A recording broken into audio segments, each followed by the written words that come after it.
Wisconsin Music Podcast. So, Jim, why don't you kind of tell us how you got into music? Well, I don't know, 1990 or 91, somewhere in there. Won a songwriting contest. I knew just enough chords to dabble a little bit in my living room, and surprisingly won that. And it led to opening act slots for the likes of, I think the first one was this Texan Jerry Jeff Walker, who is the writer of Mr. Bojangles. And I kind of like that Austin vibe of the 70s and 80s. Opened for some of them, and then it led to opening for everybody from Warren Zevon to Marty Stewart to Phil Vassar to Rick Springfield, a country legend named Don Williams, and then smaller at a great club in Milwaukee called Shank Hall. The owner there, Peter Jess, has been very kind. Welcome to the Wisconsin Music Podcast.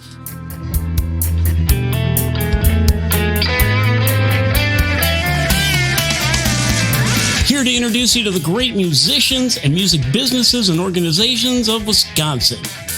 Every week, Wisconsin Music Podcast will be bringing you great information on what's happening in the Wisconsin music world.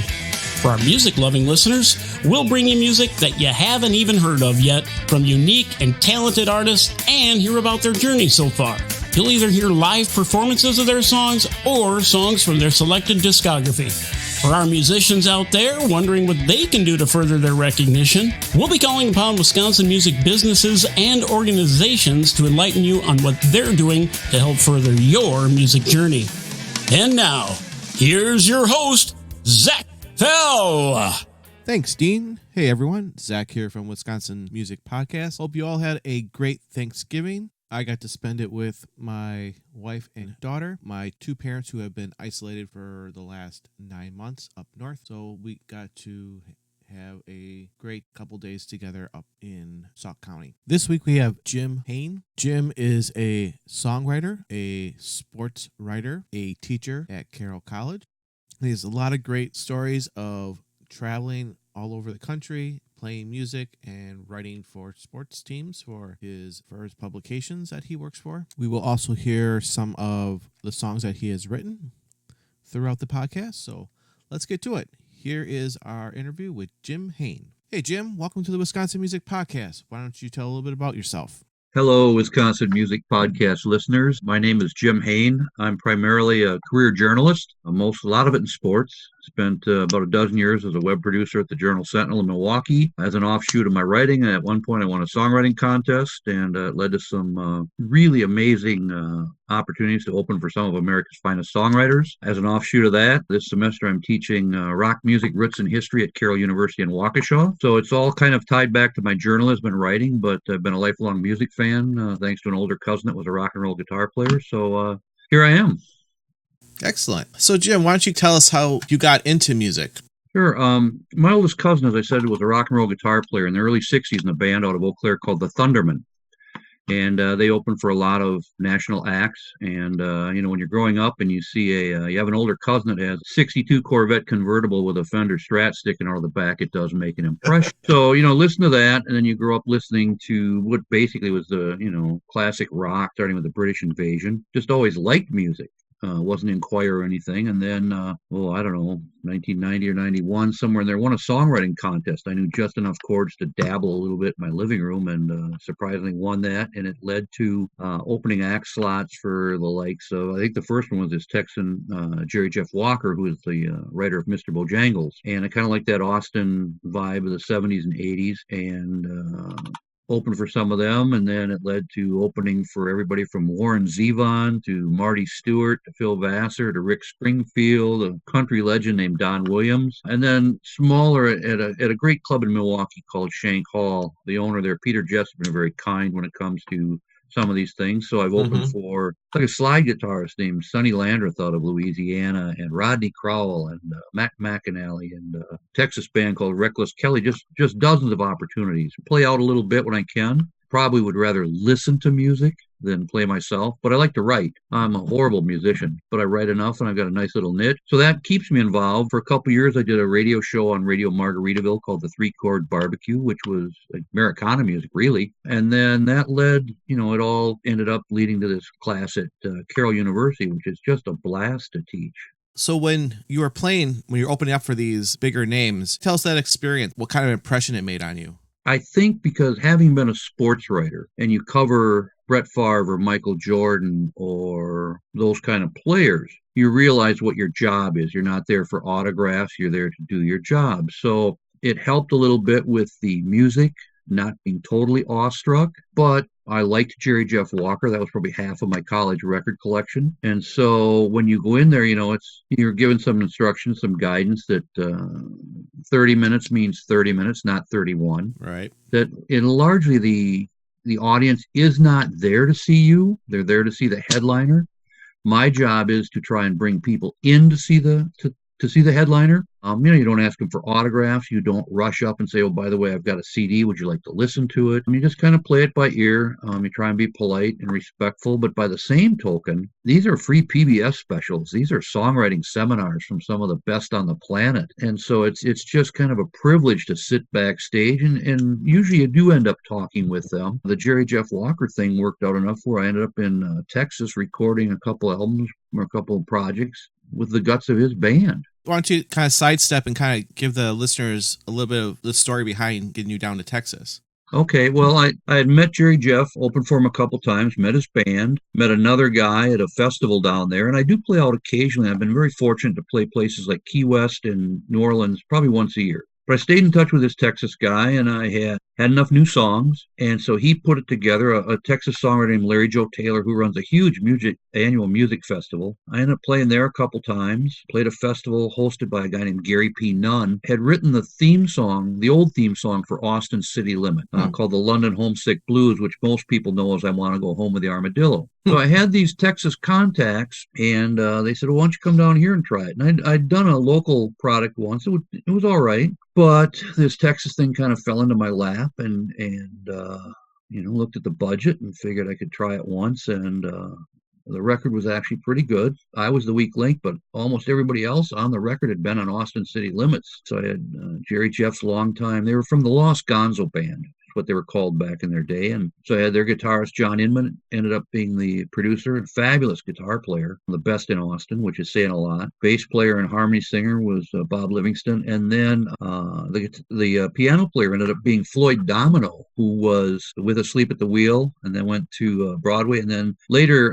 was Merle Haggard and George Strait piano players. So they're pros. They worked hard. They had all the songs charted, and I write odd songs, but it worked out. And so I went back a couple years later, did another one. And then the most recent one I did was in Milwaukee with a producer, guitar player, a friend of mine named John Seeger, who is from Semi-Twang, goes all the way back to the R&B Cadets, and then had members of Paul Seabar's band in the studio. So Nice. again, you're surrounded by just incredible musicians, and they take my songwriting and my songs and hopefully make them listenable. But it's worked. It's a nice little niche. I thoroughly enjoy it. Again, it's mostly just writing for me. Yeah. I only have my voice to wrap around the lyrics. I've heard nobody famous, but regional bands or other people have done my songs, and it's always nice to hear a different treatment. It's evolved into it's more than a hobby, because there were some times where I'd play 70 or 80 dates a year, which was enough for me. All over the country, played in the Caribbean, played in Mexico. When my kids were little, we took family trips that involved and revolved around music. We kind of a working vacation. I guess it's the local musicians version of a busman's holiday. Yeah. But it also puts you in. It's so good for networking, because you get to play a festival in Key West and you see musicians from all over playing there, and you're involved, and you get to meet them and hang out a little bit. And you get to see some nice parts of the country. New Orleans in January, done that for, I don't know, the last 18 or 19 years. But now with COVID, that festival has been put on hiatus and is actually going to be a smaller one in Galveston, Texas. My Key West festival in November was canceled. Almost all the live music gigs have been canceled. I don't really seek any out right now. Yeah. You hope it resumes at some point. I think everybody does. Yeah. But, you feel for the owners of venues like Shank Hall and even the Pabst Theater and places like that are basically shuttered right now. Right. So, yeah, you just hope you hope that there's enough survivors at the end of all this to return to a viable industry, especially on the local level. Yeah. I think a lot of music organizations are kind of sprouting up now, trying to help musicians, like Wisconsin Music Venture. It's a great company out of the southeast Wisconsin area. They have patrons, and they hire musicians for the patrons, and they put on concerts and other types of events. So I think hopefully this is going to help push the Wisconsin musicians to a more recognizable level with new way of things that are kind of working out with COVID happening right now. Well, and you think of the venues, but you also think of events that are not so venue specific. I mean, obviously Summerfest, Yep. Which was postponed once, coming back under a new format, and then that was postponed. Yep. State Fair. But then you've also got the festivals, like I think it was in Oshkosh, Country USA, did not happen, and I believe they're closing for good. Oh. So you've got those major festivals, especially in the northern part of the state, the country festivals like Country Jam in Eau Claire, and the Hodag Festival up in Rhinelander, and Rockfest in Cadott, which they have a country component as well. Most of those, I believe all of them, were postponed. So you just don't know what that year layoff is going to mean to the festival organizers. Yeah, I would hope that hopefully another stimulus package maybe be able to be passed to help businesses and, even musicians. Hopefully and venues, hopefully we can get them to at least skate until things start opening up again. And then people are going to want to go out and see and hear live music again. So that hopefully it's going to be enough to help revive what's being laid dormant right now. Hopefully that's the worst it's going to be, is dormant. Right. And you've got the venues. You've also got the working musicians. Mm-hmm. Especially those who this is what they do full time. And I'm not in the circle right now, but I do have friends that either run or work at studios, and it's pretty lean. Mm-hmm. And a lot of the musicians that do it full time or almost full time don't have another gig to fall back on. It's not like you can just say, "Oh, I'm going to become an engineer tomorrow." Right. So, I'm very fortunate that I have a full-time gig. I've got some great part-time teaching gigs. What had been my backup, I still write, but I only covered 5 Brewer games this season for AP, and 4 of those were 2 doubleheaders. Oh, okay. So, my entire, what had been a full schedule of college and professional football almost every weekend in the fall, I have none. Right. So I've gone back to, and I always did it. I like it. Don't have to, but I've been covering high school football on Friday nights. In fact, last Friday, it was 26 degrees. You couldn't sit in the press box. You were just out in the bleachers, bundled up as best you could. Then I doubled up and went back and did a Saturday afternoon game. It had warmed up to 41, but the wind was 15 miles an hour, and then it started to rain. So you had to switch from pen to pencil because the ink was smearing. I mean, that's old school. That's old school coverage. But so I've got a few of those kind of things that for me, I've always kept those options open. And again, it all boils down to writing, which is what my music revolved around, as someone who participates. But I listen to new music all the time. I mean, I think social media's algorithms have finally figured out that I don't want to buy an Audi. So, I click on enough music stuff. About 90% of what I get is, I think, either new music or coffee roasters. So I like the music. I click on a lot of that, even the local sponsored ads on Facebook, just to hear it. And there's some really good stuff.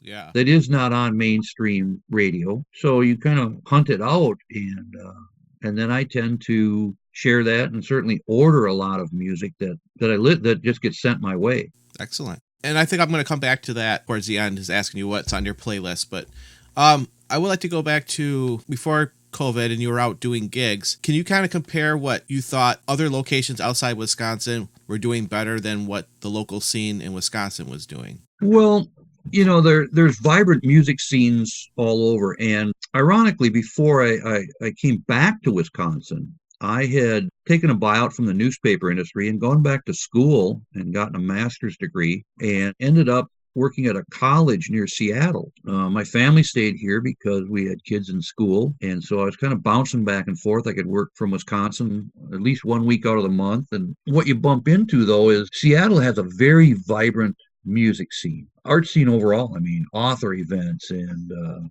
they all kind of intertwine. But so I'd play a little bit there, but I also got involved with, you go to see people and you'd network and meet the local songwriting groups and stuff. Obviously, Seattle is booming, the economy with Microsoft and Amazon and tech-driven businesses, and I think their housing market the cost of living out there bears out the fact that they had a very vibrant economy prior to COVID. So that lends itself to a very vibrant music scene. You had a lot of venues of all different genres, jazz clubs, and a lot of independent, a lot of venues that would support indie music. You had a vibrant R&B and soul scene. I tend to listen to a lot of Americana music. Singer-songwriters, and you could see national touring artists every week, small venues. It was really, really nice. I think Milwaukee does a good job of offering some variety. They're not as big a metro area, but you get national artists who are touring between Minneapolis and Milwaukee, or Minneapolis and Chicago, so you can fill an off night. But also tend to lump in, great little venues like Cafe Carp out in Fort Atkinson. Certainly Madison, it's to me, hour drive is nothing to see a good band. So I kind of lump that corner of Wisconsin all into one. Over the summer, my wife and I went up to Sheboygan just because they had a free midweek music series in a park. And what's Sheboygan? It's an hour. Right. So, I mean, there's plenty of options. What you bump into with COVID, though, is the festival circuit in Milwaukee really took a beating. And not just the church festivals, but the Music in the Park series or all those concert on the square type things that just kind of went away. And I don't know who funds those, but in addition to the club venues, you hope that some of those public venues or public events come back as well. But Milwaukee has a great, when people say there's no live music, they're not looking. I mean, there's live music at the Pure Wisconsin folks sponsor events. I mean, you can go to a yacht club and go to a sailboat race. There's probably somebody playing music. Yeah. Certainly all the Harley events have some sort of music associated with it. Normally, the dealers, and it's all kind of just in suspended animation right now. But Milwaukee has and again, the radio. You got a lot of classic rock, but you also have Radio Milwaukee, you have WMSE. You have some great community stations that broaden your listening if you're willing to go down the dial a bit. Yeah, I think over the last 20 years, I think more live music, better opportunities for live musicians to perform have started to come back. Yeah, growing up in Wisconsin, there were just things that you took for granted. If you went to a bowling alley, invariably there was a bar and often had a lounge band in it. Right. A lot of hotels kind that had a bar attached to it instead of just a motel. Mm-hmm. Most of those bars had a stage. Yep. So there are still some of those around, and you might have to look a little farther. But if you truly like music, you can find it. You can on any given night in Milwaukee, you can probably find the genre of music that you're looking for. You just got to look. Right, exactly. What do you think would be the best way for musicians today to promote themselves, to let people know that they're out playing? Social media is the top of the list, but what other things do you think they could do to help get themselves more recognized and have more people come and see them play once, obviously, COVID is gone? Well, it's funny you say that because because of my media background, I got a tremendous amount of publicity compared to a lot of local musicians because I knew what worked. And I actually had a plan that, 3 weeks before a gig, I would find out who was the entertainment reporter or feature writer at a local paper. Did they have a college paper? Did they have an entertainment paper like the Shepherd Express or the Isthmus or somebody? And so I would have a plan. I'd have a generic kind of cover letter. I would have a one-page bio. I would reach out to them and say, if newspaper space is valuable real estate, right? But if you're going to give away 12 inches, why don't you give it to me? Of course, I could play that underpaid journalism sympathy angle pretty well. But I would also look for example, if I was coming to Milwaukee, I would look and see, is there a station that plays something similar to what I do? Then I would look at, that might be WMSE, and I would look at their programs. Is there a program? I'm not going to be on WMSE's hip hop show. Probably won't be on Paul Seabar's show, but there might be somebody that plays Americana music. And then I would touch base with them. Would you play my stuff? Here it is, which led to several in-studio appearances, which is a great way to promote a show. Right. Hi, I'm in town. I'll be there tomorrow night. And then, of course, you do use social media, but I think what a lot of musicians don't realize is that it's fun to play, but you kind of owe it to the venue to bring people. it's not the venue's job to bring people to see me. It's my job to bring people to the venue. But the non-stage part of it is work. Yep. And I never minded stuffing envelopes. I mean, I know what my limitations were, but the record I did with John Seeger, which was called Silhouette of a Fool, it wasn't there long and it wasn't high. But you open up one week and there it is, number 22 on the Freeform Americana charts, and you're wedged in with Neil Young and Steve Earle and Todd Snyder. That's a pretty good thing. Yeah. Very But that's only because I stuffed the envelopes and I wrote a good letter. And so I would pull aside X amount of CDs and say, these are the radio stations that might play my songs. And then once it's played, you can track that stuff, and then you grab that. Oh, by the way, my Facebook page says, oh, by the way, this song was played on, thanks to WHR whatever in Rhode Island. Grab their logo, and I had a system down where I could kind of put together I'd grab their playlist, I'd highlight my name, I'd grab the station logo, show this thing, and when you have a new record, that's pretty easy to do, and pretty soon people are saying, well, this guy's getting a lot of airplay. Well, I'm not bumping anybody off the airwaves, but it's nice to get occasional airplay. Yeah. And it lends to that perception thing that you have an audience, but also I think people realize you're willing to work hard to promote their station, it's a way to say thank you. I mean, you can't take that for granted. You're not entitled to anything. Nobody owes you anything. So if you don't mind working, sometimes you simply outwork other people. Yeah. I've had that asked, how come you got the publicity? Because I called the newspaper and asked, who should I send my stuff to?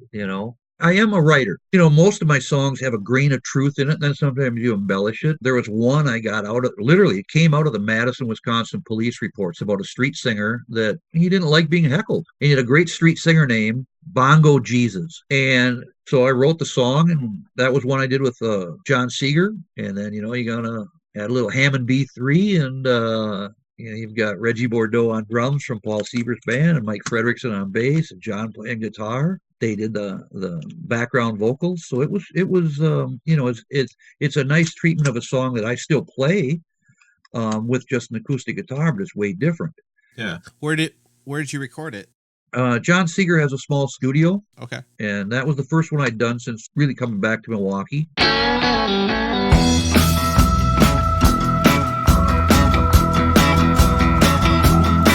He was hip, he was happening. Highly recommended, a roadside attraction, a street corner singer with a style that the critics banned.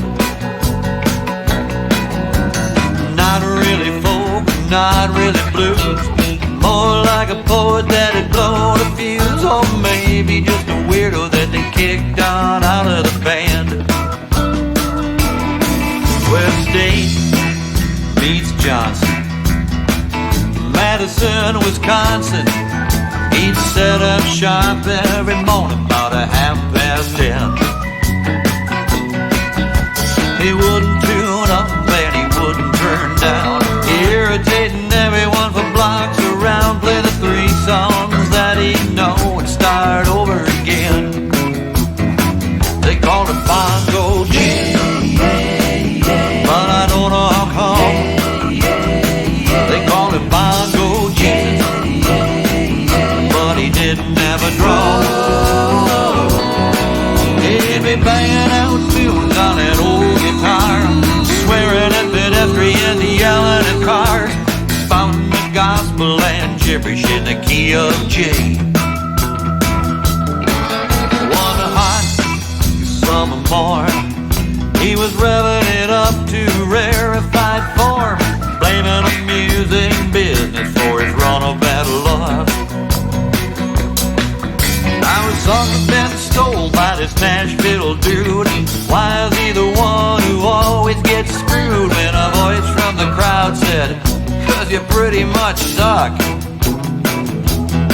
Didn't like what was said, bounced his guitar off the guy's head and rang like an open E chord on the backbeat. How's that for a hit from Bongo Jesus? He left his guitar laying in pieces, did the Birkenstock boogie on up the street. They call it Bongo Jesus, but I don't know how come. They call it Bongo Jesus.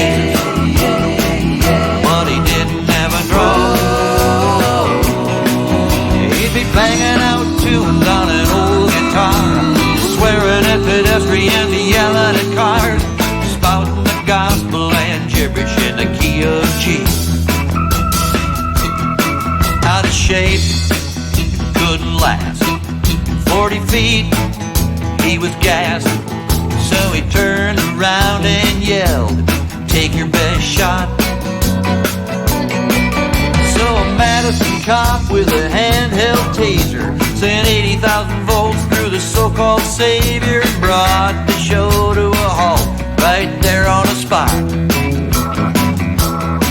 Well, those Madison folks, they don't like violence. It's a welcome trade for the mornings of silence, 'cause the voice from the crowd was right. He pretty much sucked. They called him Bongo Chief, but I don't know how come. They called him Bongo Chief, but he didn't have a drum.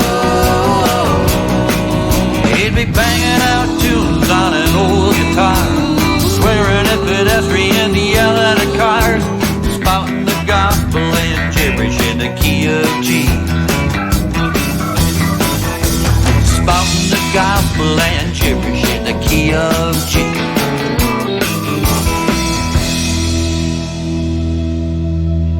That's always the approach I've had. And I actually, there used to be a classic, Carol, I taught it about 5 years ago, called Introduction to the Music Business. And I had done some very successful compilation CD projects of tropical music called Thongs in the Key of Life. You know, you're talking local level, right? I mean, not Warner Brothers. So I'm sitting in Brookfield, and I remember how excited I was when Amazon said, well, we'll take one. And the next day they wanted 2, and then all of a sudden they wanted 40 and then 200. And so it was a project that was like an old K-Tel record or something, you know, all local or regional artists back then. Nobody, was like 1999. Nobody really had a web presence. They were just starting. There was very little social media, but the first volume of that sold 11,000 copies. Wow. MTV picked up a song off it, which was great for the writer. Disney called and got 24 copies. That led eventually to 4 volumes of that. And they were all just to expose these writers to different people. So I had some background in that, and I had gotten the licensing agreements and understood that. So I did this classic Carol called Introduction to the Music Business. I don't think they offer it anymore, but my in-depth knowledge was limited. But what I got was 6 fabulous guest speakers. John Seeger spoke about songwriting and royalties. The licensing director from Hal Leonard spoke. Peter Jess from Shank Hall spoke. And my class was mesmerized by him because they could relate to him. Yeah. A lawyer from Chicago, an entertainment lawyer from Chicago whose family lived in the area, happened to be up visiting. He spoke to my class. The person who did a lot of the booking for Summerfest spoke. So these students were getting literally the voices of experience, all of which told disaster stories and horror stories and how things had gone wrong at some event, but they were still in it. So I learned, as well as the students, I learned from each of these people as well. And so you pick up, if you keep your eyes open and your ears open, you learn a lot from people who have years and years of experience doing this stuff, whether it be booking people or songwriters or PR people or whatever. Oh, and the other person who spoke to that music class, when I say PR people, he was Piet Levy, the music writer for the Journal Sentinel. Oh, okay. And he came in and told my class, this is what I look for in a press kit. If you want my attention when it crosses my desk, this is how you do it. And, you know, he talked about covering concerts and stuff and the approach to that. But they had several students in my class at that time were in bands or local songwriters. And what he had to offer them was, you couldn't buy that kind of advice. So it worked out really well. One of the students who brought her resume as a freshman, the lawyer that spoke, the attorney that spoke, he said, did anybody bring a resume? She did. She didn't end up working for him, but she ended up interning at Summerfest, then later became a stage manager, and she just graduated in entertainment law from Belmont in Nashville. So she understood the benefits of networking very well at a young age. Good. That's good. I think musicians, I don't know if it's a lot, but I think there's enough of them out there that think all I have to do is practice and play on stage and don't really have to do much of anything else. But you have to network. You have to get people to know who you are besides just being up on a stage. Well, yeah. I mean, I know 3 chords and can't sing a lick and write weird songs. And, you know, I'm getting on a plane to Key West or playing in the Caribbean on a 10-day cruise. And if I went to an open mic, I'm probably the worst musician there. But what I do works for me. And again, sometimes you just roll up your sleeves and do I really want to stay up at 11 o'clock at night and fill out 10 envelopes and send CDs out? Sometimes no. But if I don't do it, nobody else is going to do it for me. And right. Two, Too, there's some other songwriter who is going to stay up till 11 o'clock and mail that stuff out, and then you lose out to them. So you get out of it what you put into it, and people have different aspirations at different levels, and some people are very, very driven to make it on the national level. More power to them. If they've got the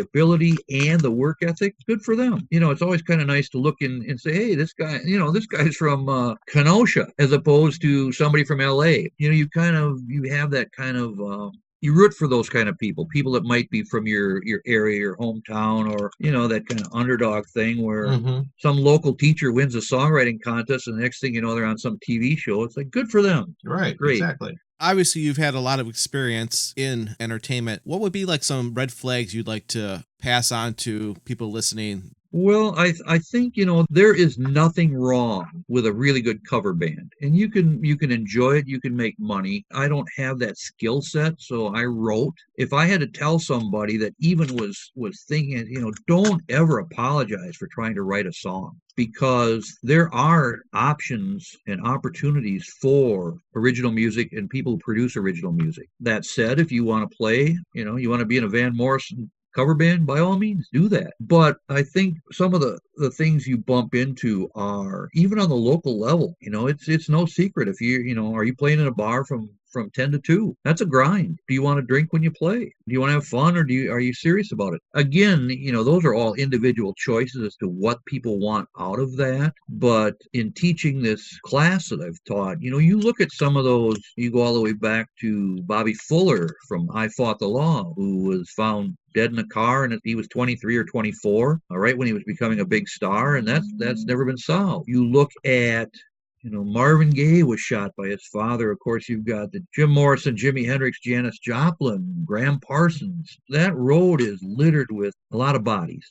By the same token, you've got people like Paul Simon, who are probably 79 years old, or Ringo Starr, 79, maybe just turned 80. So you've got people that have survived their own lifestyles, and not necessarily their lifestyles, but the lifestyle of rock and roll, and you listen to some of those voices. Don Henley talk about it in the Eagles documentary, or Joan Jett, just unique perspectives. So there are some pitfalls out there. There's also, if you are serious about it, like anything else, you better, if you don't know what contract or what agreement you're signing, have somebody look at it for you. Don't just jump at the first opportunity and say, I'll sign this because I want to play in your bar. You don't know what you're getting into. And that's hard to do, because I don't know how many young people really worry about that. And that goes all the way back to those great musicians in the late 50s, early 60s, signing away their life or signing away their songs just for the opportunity to play. Next thing you know, they have no money, no health insurance, no retirement, and their songs are played all over the place. Yes, they are.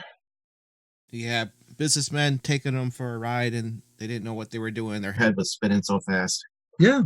But I mean, that's, again, you're young and you like playing music. You don't know what all that other stuff involves. I mean, if people do write, I think one of the first things they should do is make sure their songs are protected. Get your stuff to BMI or ASCAP or somebody, so there is a paper trail of what you've been doing. And even now you hear horror stories of songs being stolen, or somebody hears you play in a bar, the next thing you know, you hear a very similar song on the radio. Never happened to me, because I don't think my songs are good enough, but you still hear people talk about that. Yeah. But then again, I mean, I'm not an accountant. I'm not a real estate agent. So I don't know of the pitfalls. There might be parallel things that go horribly wrong in all those other industries, Yeah. Some being undersold by the other insurance agency. I don't know that stuff. All you know is what you hear in the limited area of music I've been in. But the other thing is, I think you encourage everybody to participate. Don't be afraid. If you want to play music, go play it. Yeah. The worst thing that can happen is somebody says no, or we don't like your stuff. You'll get to that level of contentment where it intersects with ability and response. Yeah.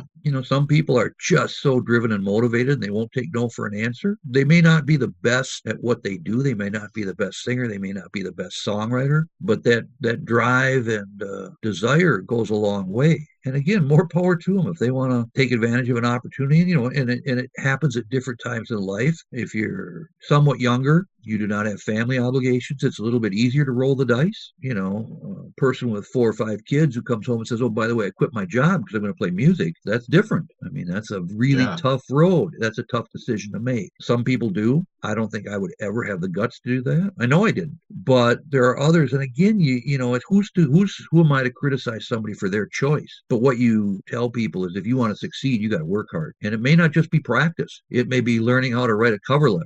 It may be knowing how to make a cold call to a venue saying, oh, by the way, you guys have never had music, but I'm trying to pitch this to you. And I always had success with that. It worked for me. I have no idea how other people get their bookings. I've used booking agents, and I found out that nobody booked me as well as I did. I knew what I could do. I knew what I had to say, what we had to offer, and had enough yeses to offset the no's. If I probably didn't play out for the next year, for the next 5 years, my life is not going to collapse. I'll still write a little bit, but by the same token, kind of bummed when the Key West thing fell apart or the New Orleans thing was canceled. I had another gig in January in Michigan, and that's already been canceled. Those nice little 3-day, 4-day weekend festivals somewhere. Mm-hmm. You get your slot, you hang out with people. You play that noon slot in Key West, and then you got to kill 8 hours sitting on the beach. Those things are still out there, and if I'm fortunate enough to get the opportunities, I'll take advantage of them, certainly. I wrote a bizarre one called Dark Side of the Island, which is full of American history references, but I wrote it in my head as a surf guitar song. And when I recorded that in Texas, just told John Inman, the guitar player, I said, just channel your inner Shantae. And so you got kind of that Pulp Fiction vibe.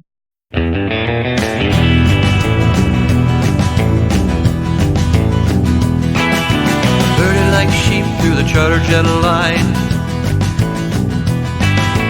Everybody says we'll have one hell of a time. Tropical getaway, safe and clean. All the comforts of a home a vacationer's dream.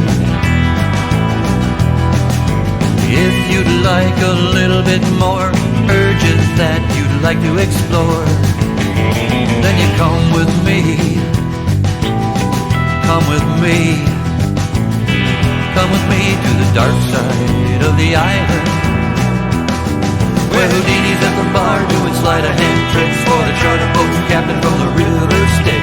Overweight, overdose, bleach blonde hair, cemetery perfume hanging in the air, Hitler watercolors hanging on the wall. Janis Joplin sings Last Call. Last call on the dark side of the island. It's last call on the dark side of the island. Color brochure begs a can't-miss trip.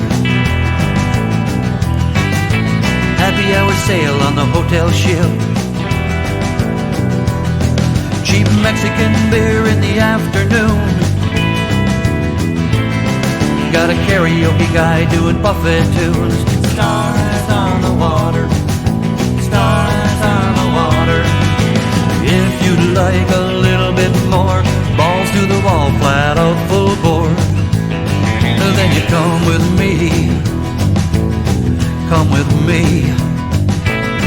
Come with me to the dark side of the island, where Kurt Cobain and Ernest Hemingway drink a shotgun toast to the NRA. Helter-skelter with your fun friends. Smile, Ted Bundy's got a telephoto lens. Norman Bates wearing mama's shawl. John Belushi sings Last Call. Last call on the dark side of the island. You'll get speedballs on the dark side of the island. How life sucks when you play it safe. Bored to death is written on your grave.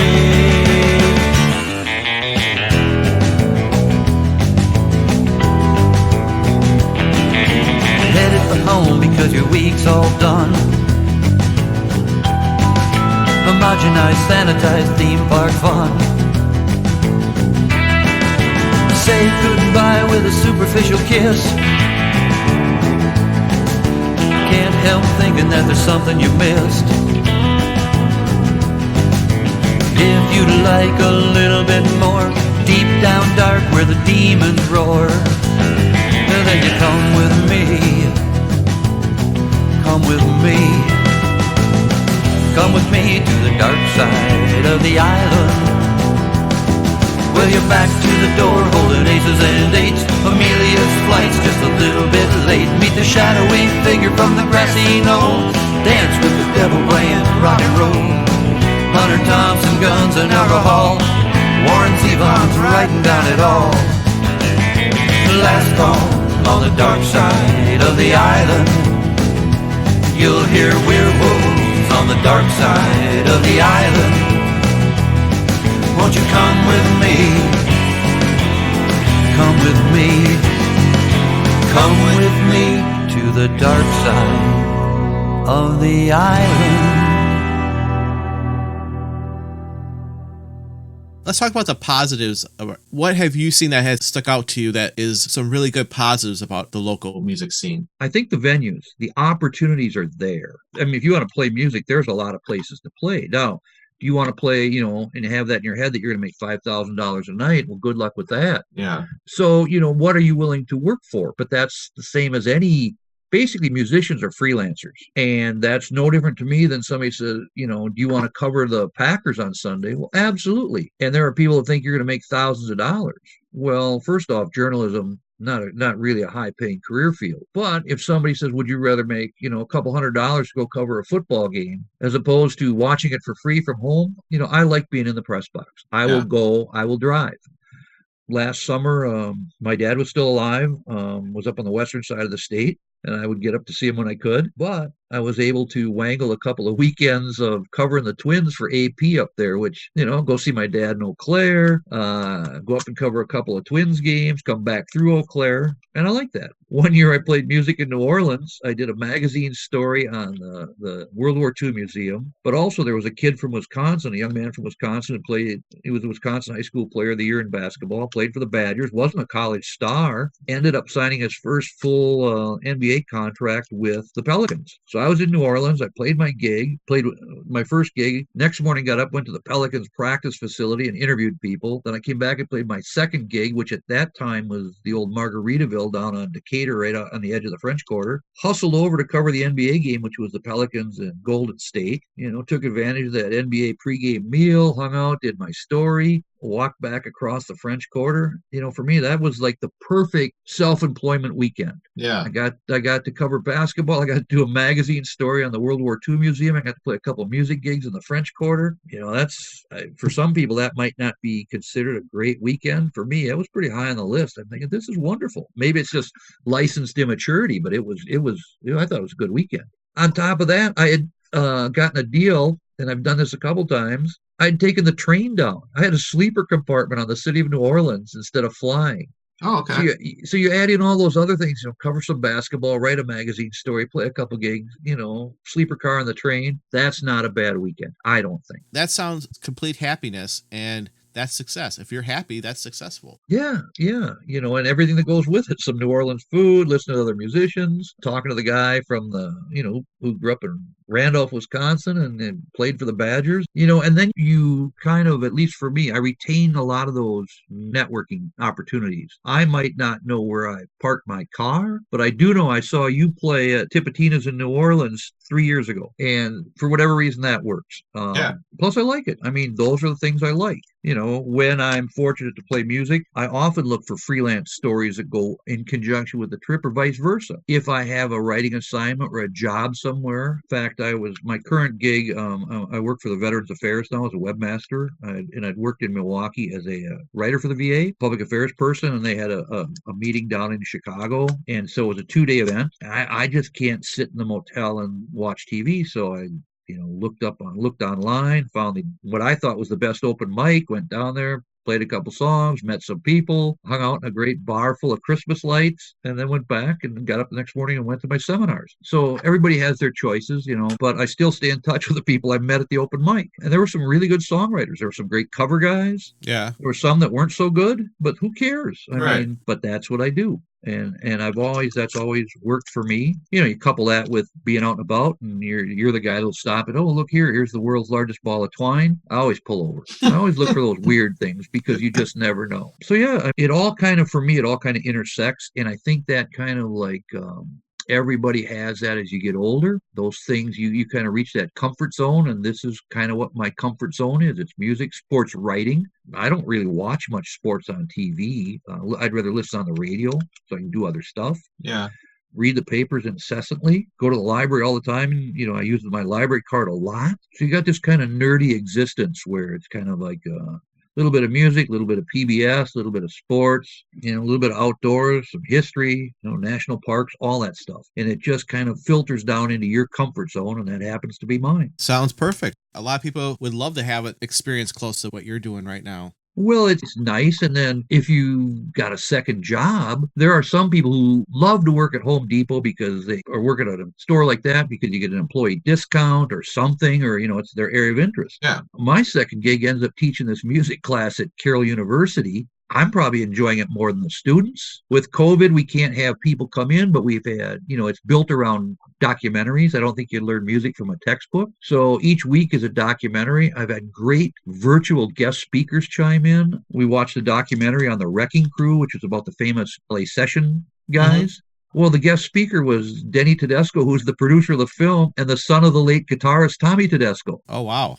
He was fabulous, just very engaging, answered every question. He actually sent my students some swag to give away. And then for, Woodstock, it's kind of hard to find somebody. But we were very fortunate that, in the aberration of how they got there. But it was actually a fascinating story because the guys from Sha Na Na were Columbia University students. Oh. They were the a cappella group. They went from no gigs to Woodstock in 50 days. Jimi Hendrix saw him at a club. Well, the guy that spoke to my class after we watched the PBS documentary was Sha Na Na's original guitarist who played at Woodstock. He then became a music attorney and was Green Day's manager. Oh, okay. So for him to chime in and, they're like, what was Grace Slick like? Well, she wasn't there, but we took her motel room because they couldn't get to the thing. So I mean, these kind of anecdotes, but he gave, very kind to give an hour of his time to some students in Wisconsin. Yeah. It was wonderful, thoroughly enjoyable, and they're so good, and they have a wealth of knowledge. So the students benefit from that, we've watched the documentary on Muscle Shoals, the Stax Records story. This week is, Standing in the Shadows of Motown about the Funk Brothers. I love that one. Yeah, it's great. And then next week is 20 Feet from Stardom. So you have all these different genres. Like Stax Records is really, is it a rock and roll label? No, it was soul and R&B, really. Their house band was Booker T and the MGs. And then you tell your students, hey, in 2007 at the Waukesha Blues Festival, Booker T and the MGs played there, along with Mavis Staples. So you tie all this together. A really bizarre, there's a Texas writer named Ray Wiley Hubbard. And back in the 70s, he was almost ruined his career by writing this song that Jerry Jeff did called Up Against the Wall, Redneck Mother. And it was kind of that country sing-along staple. Well, Ray Wiley Hubbard is a genius writer, I think. He's almost like a mystic poet. So we had seen the Beatles documentary 8 days a week, and Bob Dylan, and some of the documentaries Tom Petty was talking. So that kind of led back into a segment on the Traveling Wilburys. Well, Ray Hubbard's new video is called Bad Trick, and we played that in the class because it's Ray Hubbard, who none of my students had ever heard of him. But in that video, on drums is Ringo Starr, playing slide is Joe Walsh, playing upright bass is Don Was, Chris Robinson is singing harmony vocals. Oh, nice. Here these guys are, 40 years after the Beatles' touring years. Here's Ringo playing drums on this Texans' new record. And so that was to point out to the students that there's a lot of mutual respect among these kind of writers. Mm-hmm. That, they think of the Rolling Stones as these old guys. I showed them the Tammy Show when the Stones were 21 and said the biggest regret was trying to follow James Brown. Yeah. So you tie all this together and it's like, oh, there's Ringo Starr, and oh, that guy's in the Traveling Wilburys, and it gives them a perspective that they might not get certainly from a textbook. No. And not from listening to Spotify or a self-chosen channel. So basically, we hope that the class has broadened some horizons. It's kind of fun to teach. It really is. Their only big assignment was read a book. and write a book report. Well, so I had a list of about 20 autobiographies and books on rock music. Well, then I put it out on Facebook and kind of crowdsourced it. And I had, music critics, writers, musicians themselves saying, well, what about this book? So the list grew to about 70 choices.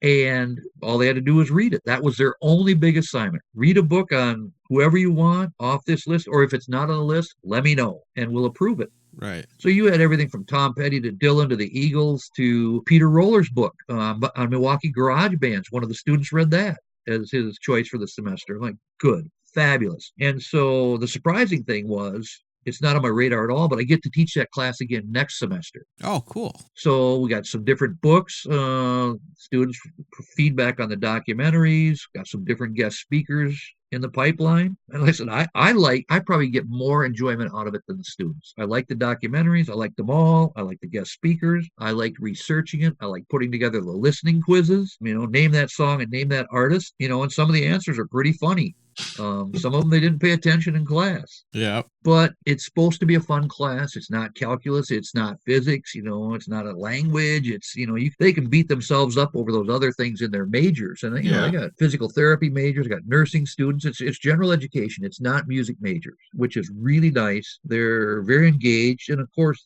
they like the fact that they're listening to music as opposed to reading about it. Asked them, for some feedback. Did they like the guest speakers? And it's overwhelmingly positive that when you get to hear Denny Tedesco talk about the Wrecking Crew, it's way better than having me talk about it. Yeah.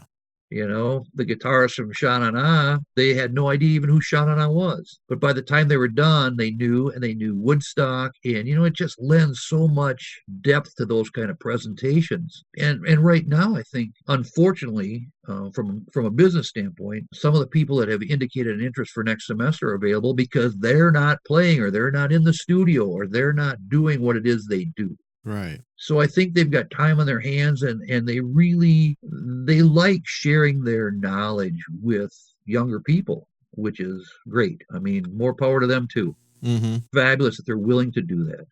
Kind of going back to a couple sentences back that you said, it's not music majors taking the course. Well, it benefits you in the fact that if you just like music, here's a wealth of information that you didn't know before. And actually, each of those documentaries is so good. And so you kind of pick the cream of the crop. And there's others, but I tried to get into more of the foundation. The first 2 weeks were the time life history of rock and roll, the first 4 episodes. So you're looking at Chuck Berry, Little Richard, Fats Domino, Elvis, Bill Haley. And a lot of my students were astonished because the one thing we did then after that was we showed them, I think, a song by Chuck Berry, Little Richard, and Fats Domino, and then made them watch the Pat Boone version of the same song. They didn't know you had the two distinct audiences. They'd never heard the term race music.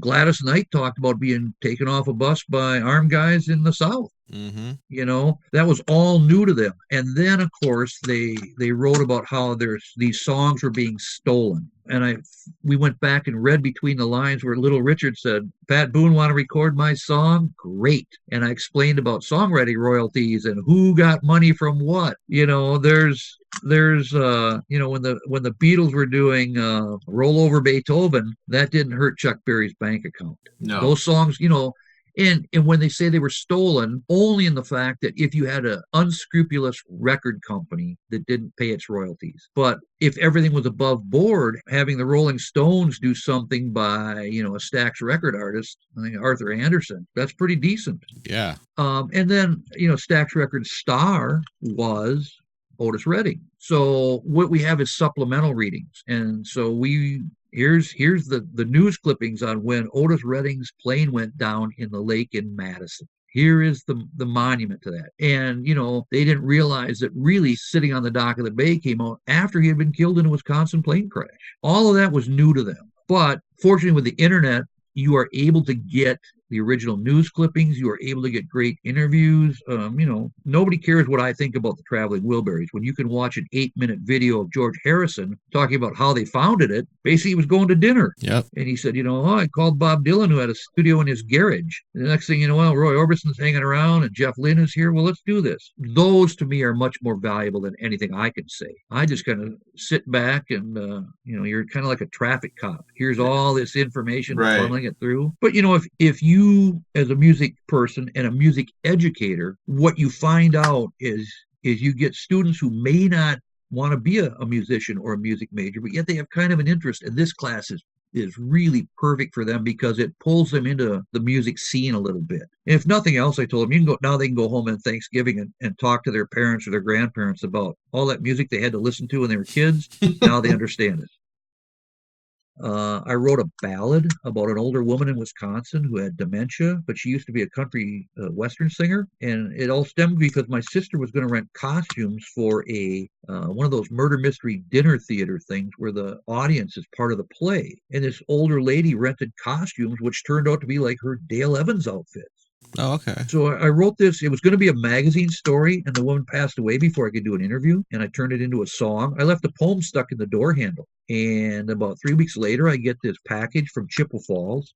Turned out to be from her older brother. It was filled with glossies from the band, and just great stuff. So I wrote this song, went back up to Eau Claire, did a theater show with a country guy who I thought was a legend. He's since passed away, but with Don Williams. And I played this song. A woman in the audience was crying, said, "You know who that's about?" And it turned out to be about her great aunt. So I sent the pictures back to her. And then I got an email from a guy saying, "Are you the guy that sang this song in Eau Claire?" I said, "Yes." He said, "Well, do you have pictures?" I said, "Well, I scanned them in, talked, Turned out that guy's brother had been a steel guitar player in the band. The brother left, went in the Air Force, was killed in a car crash, and the family never saw him again. So I had the pictures. Oh, wow. I sent them to the guy. He said, "Yes, that's my brother." And then the last time I was up there, I got to do a theater show with probably the best stage band I've ever seen. I got to open for Marty Stewart and his fabulous Superlatives. Played the song. Some guy comes up, and my wife was in the lobby, said, "Here's the guy, you gotta," and it was just some local guy who had bought most of like the old Airstream trailer from the band and the old Cadillacs and whatever's left. So one simple song that I wrote it was going to be a magazine story has had some effect, and 99.9% of the planet has never even heard the song.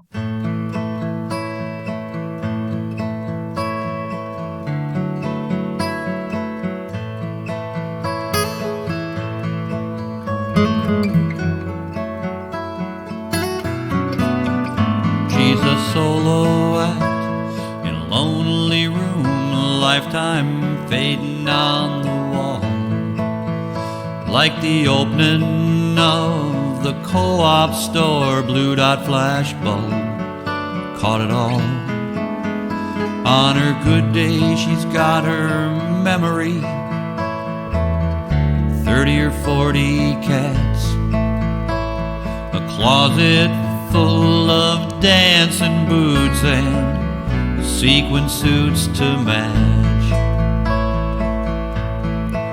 She's got Scotty's priceless old guitars, they ain't heard a chord in years. A con man tried to get him once, she tossed him out right on his ear. She talks of going back on the road, though her partner died long ago. She still thinks of herself as Maggie of the Singing Cowboy Show. And she'll tell anyone who'll listen, boy, they were something in their day. The Starlight Ballroom off of Highway 12 was her favorite place to play. She'd hit the stage and tip her hat with a big old howdy do, and mean it when she'd end each show with happy trails to you. The Airstream backyard weeds upon blocks since Scotty died. The singing cowboys are all but gone as the paint peels from the side. But on that small town night, at the one-stop light, Maggie'd honk and let 'em know. They'd follow that silver trailer to the singing cowboy show. And she'll tell anyone who listened, boy, they were something in their day. The Starlight Ballroom off Highway 12 was her favorite place to play. She'd hit the stage and tip her hat with a big old howdy do, and mean it when she'd end each show with happy trails to you. Over 80 years and countless miles, she's lost a step or two, but she'll surprise infrequent visitors with a dance she used to do. She raised her skirt and kicked one leg, knocked some knickknacks off the shelf, scared the hell out of the newspaper man, and fell down laughing at herself. In a cat hair covered easy chair, a notepad on his knee, he's trying to make some editorial sense from her disjointed history, to balance the lonesome present with the smiles of long ago. So they'll always remember Maggie and the singing cowboy show. And she'll tell anyone who listened, boy, they were something in their day. The Starlight Ballroom off Highway 12 was her favorite place to play. She'd hit the stage and tip her hat with a big old howdy-do, and mean it when she'd end each show with happy trails to you, and mean it when she'd end each show with happy trails to you. She's a solo act in a lonely room, lifetime fading on the wall. So I don't have a style, I just write. Yeah. You know, some of it's kind of a rock sound, some of it's ballads, some of it's beach music. You know, I had one song ended up on an airline in-flight channel for 6 airlines, their escape channel or whatever. You know, nobody gets rich, but it's kind of fun. You get small checks, and but they're all over the place. There's no consistent style to the way I write. They're just songs to me. I mean, Yeah. mostly stories. And sometimes when I play live, I always tell people, you know, they say, "Can you do 4 hours?" I'm like, "Oh yeah." I'll play 6 songs and tell a lot of stories. And they say, you know, well, what about 5 hours? It's no problem. You still get 6 songs, but you just get longer stories or more stuff, more BS in between, which is what I do, and it works for me. Yeah. I'm not going to sing The Lion Sleeps Tonight or cover songs that I can't do. I do not feel the need to give an audience the all-time worst version of Brown Eyed Girl. It just makes no sense to me. It's not what I do. There are some cover people that are just fabulous. You wonder, they're better than the original people. But that's not me. So I have a nice little niche. I tell my stories. I play my songs, make some records. And then, you know, you still appreciate it, because when you get a chance to things, for whatever reason, spin around and you end up opening a theater show for Roger McGuinn from the Byrds, part of you is just like you want to peek through the curtain and go, you know, I got in for free, you know. You're astonished. You kind of want to, the first thing you say, you know, to the audience is like, "Can you believe this?" So you don't take it for granted. It's like you get a gig. It's like, this is great. Thank you very much for letting me do this. Yeah. Same with the teaching. Thank you, Carroll University, for letting me teach. You cover 5 Brewer games. This is great. Are you kidding me? I'm at the ballpark. I can't hit either a curveball or a high note. And, I've covered the playoffs and I've opened for Warren Zevon. Kind of like Ferris Bueller when he goes, never had a lesson, but I like it. Yeah. It's been really good for me. When I say good, it's so enjoyable. And I like music. I mean, I get enthused talking about it. I like to listen to it. Somebody sends me something. Hey, you want to hear my new song? I'm like, absolutely. Send it my way. I was just the kid who read the back of the record album. I read the liner notes. I read the back of the baseball cards. And with the ability you have, this is what I got out of it. Yeah. Well, Jim, I am so glad that you were on the podcast today. Your stories are very informative. They're very likable. You're a very likable person. And I think the listeners are going to enjoy listening to this podcast. Where can they find you? I have a website. It's jimhoehn.com. It's JIMHOEHN.com. Facebook, same like anybody else. And, my Facebook stuff I'm just not the guy who said, I baked a cake tonight or I bought bananas at the grocery store. It's either music or journalism or sports, because that's what I do.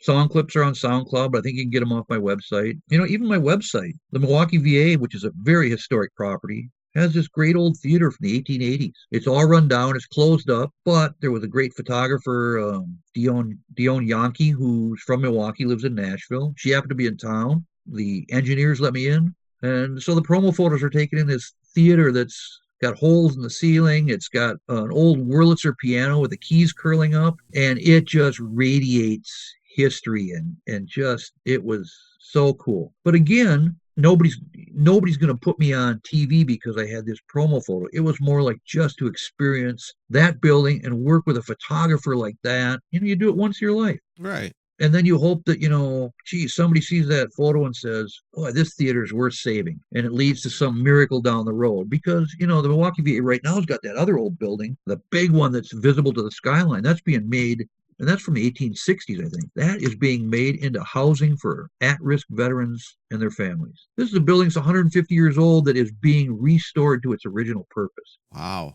So those kind of historical things appeal to me greatly. Yeah. So, basically, you just kind of I'm like anybody else. I have certain interests. And if you get a chance to incorporate those into what you enjoy, I mean, that's great. I mean, I suppose it's like somebody who's into cars and then somebody says, hey, you want to drive around Road America? I'm sure they jump at the chance. Yeah.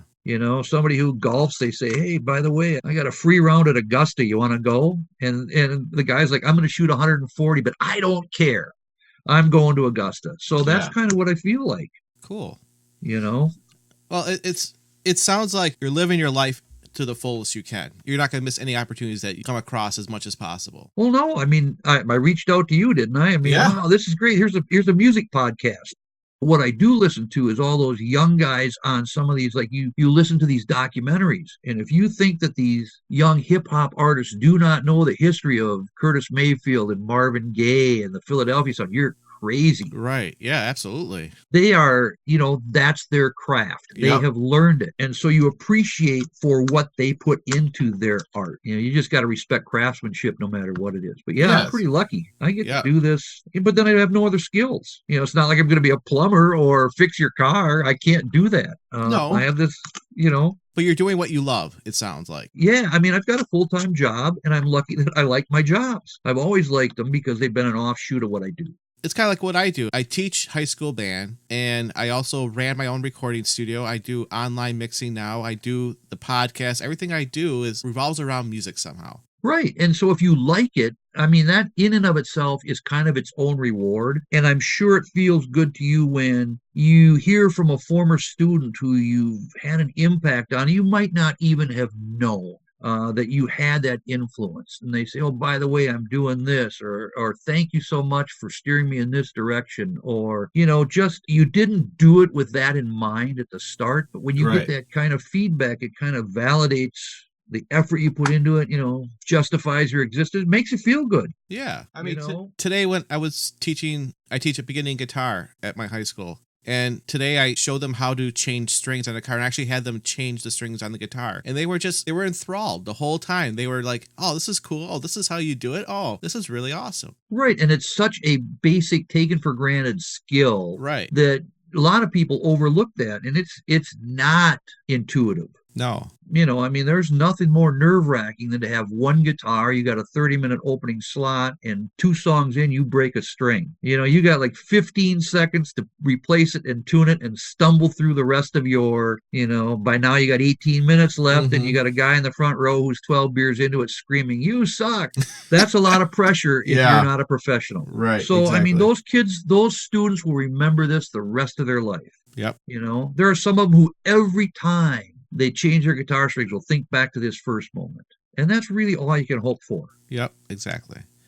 Well, Jim, I have to wrap this up. It was, like I said, it was a pleasure having you on here. I would like to actually have you back sometime in the future to give us even more of the stories of everything that you have done in your life. This is really, really cool. Well, it's like I said, I'm very fortunate, blessed with a marvelous family that's been able to participate some and put up with my idiosyncrasies. I've met wonderful people. I get to talk to you tonight, which is out of the clear blue sky. It's like, I like this stuff. Yeah. I don't take this opportunity for granted. I get to hang out with John Seeger. I meet Paul Seabar's band, just stuff like that. You get to play at Shank Hall, which to me, if you just look around the walls at Shank Hall, the hundreds of photos of who's played there, to me, that was as cool as I got to do a couple nights at the Bluebird Cafe in Nashville. They all radiate their own history and their own culture and their own vibe. Like I said, Cafe Carp in Fort Atkinson. Wisconsin is filled with these great little music venues, and they're worth sticking your head in.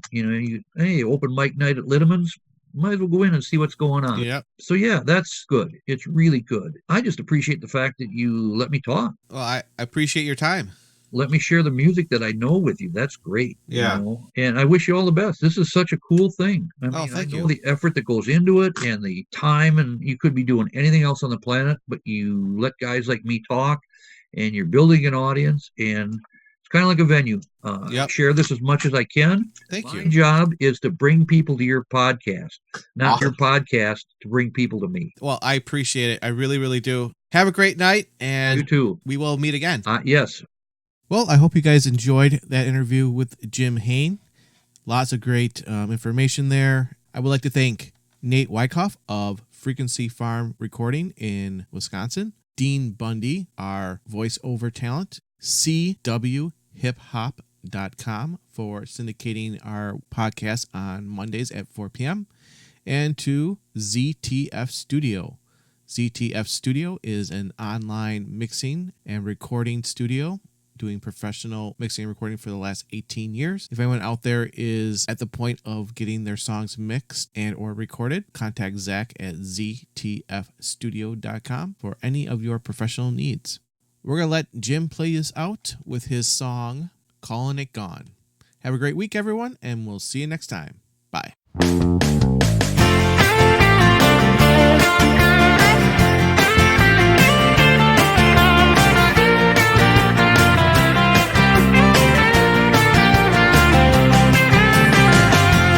Stuck in traffic, I'm headed for a job I hate.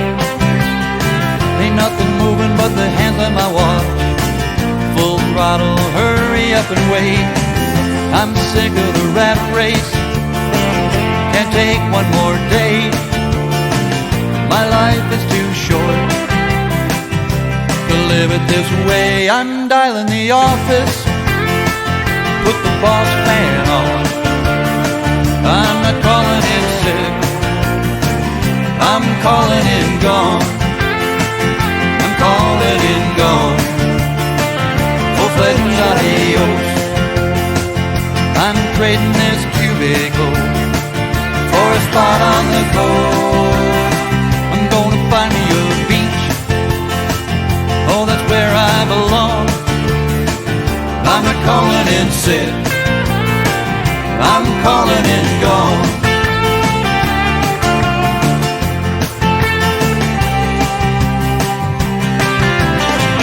What the hell are you doing? I keep asking myself. Only I know the answers, nobody else. Like a rat on the wheel, that's how I compare.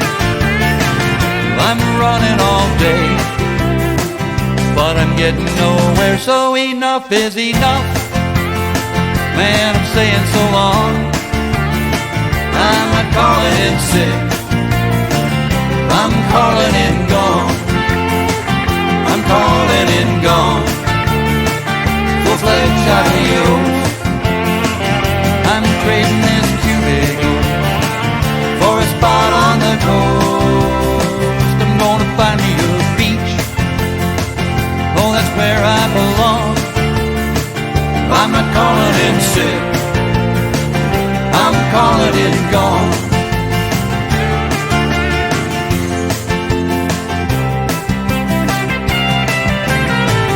No jacket and tie, no morning commute. I'm waving goodbye, one finger salute. Going down to the ocean, gonna lay in the sun.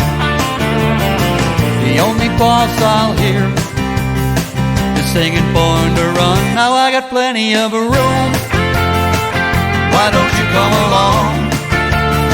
We won't be calling in sick, we'll be calling in gone. Calling in gone. Full-fledged adios. I'm trading this cubicle for a spot on the coast. I'm gonna find me a beach, oh, that's where I belong. I'm not calling in sick, I'm calling in gone. I'm not calling in sick,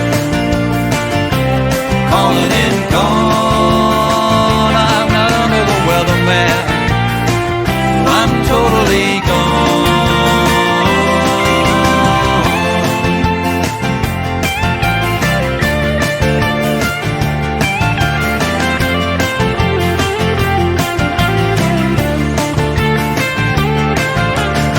Hello?